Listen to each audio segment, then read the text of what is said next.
the stage was set for a thrilling Sunday of singles matches. Millions were tuned to ABC TV to watch the intensity of the final day of these prestigious international matches. America was up by only 1 point as the last day's matches began. 77 PGA champion Lanny Wadkins was undefeated in 2 years of Ryder Cup play, and his confidence was soaring.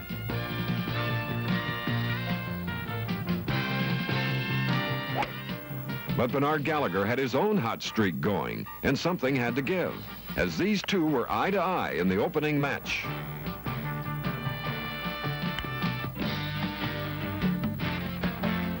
Wadkins blinked first, and Gallagher went on to win 3-2 and tie the contest at 9-all.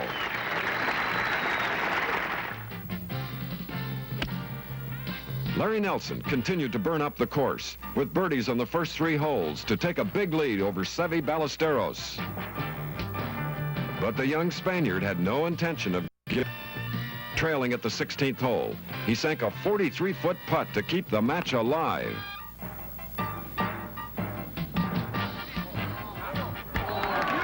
But his joy was brief as Nelson dropped a birdie putt to win 3-2 and put the Americans back up by 1. The next 3 matches were thrillers that went the full 18. Their outcome would determine the winner. Tony Jacklin held a 3-up lead over Tom Kite and seemed to be in control of the match. But Kite kept his cool and refused to yield to the pressure. By the 18th hole, he had squeezed out a narrow 1-up victory. Garrido also watched the lead evaporate as Mark Hayes made a magnificent chip to set up a birdie on the 18th, putting the Americans farther out in front.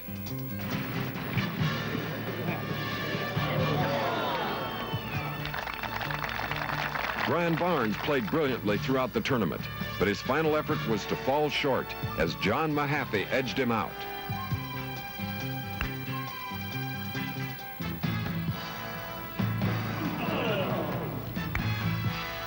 Peter Oosterhuis had also played outstanding golf throughout the matches, but despite brilliant sand play, he would be frustrated in his final round as he came in second to Hubert Green. Green's victory was the decisive edge. The European team would have to sweep the next 5 matches to gain a tie. With Elder, Bean, Irwin, Zeller, and Trevino coming up to bat, the visitors would need a miracle to save the day. But magic was in short supply, even though Nick Faldo topped Lee Elder 3-2, and Ken Brown edged out Fuzzy Zeller 1-up. In the end, it was the cool putting of Hale Irwin that iced the American victory in one of the closest Ryder Cup matches in recent years. With Trevino and Bean victories, the final score was 17-11, but mere numbers were no indication of the close race. Trevino summed it up. He said, "It could have gone either way.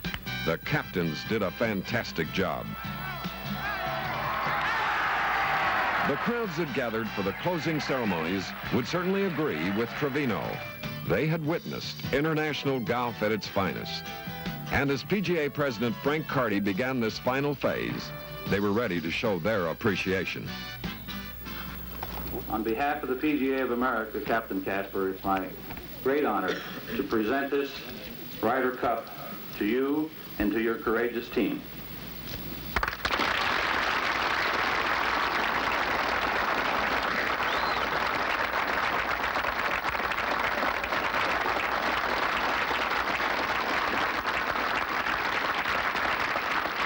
Many of my players tell me that they thoroughly enjoyed playing in the matches. They said that they have never played against a group of fellas that never, ever gave up. The lowering of the flags of the 4 nations signaled the end of 3 days of splendid competition and international brotherhood.